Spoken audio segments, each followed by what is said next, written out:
In this video I'll show you how to screen record on iPhone. But before we start, if you appreciate me making a video just like this, just go ahead and give me a like. Also subscribe if you're new.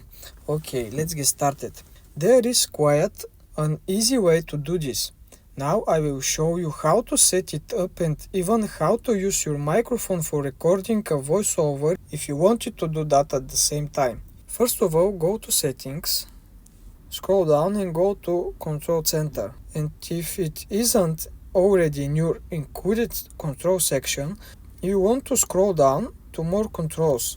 And when you find screen recording, that you need to do is click at the plus button and it will go to your included controls. Then exit from settings, swipe down from the top right hand corner of your iPhone or iPad, and as you can see down, you have got a gray record button.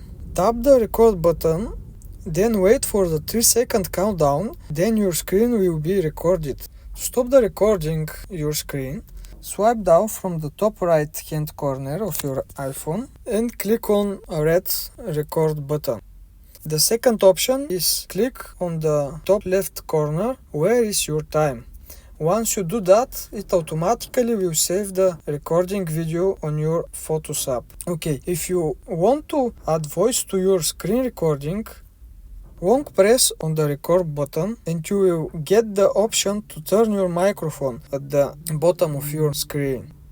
And this is all. Now you know how to record your screen on iPhone. If this video helped you out, please give me a like and also subscribe if you're new. And I want to see you in next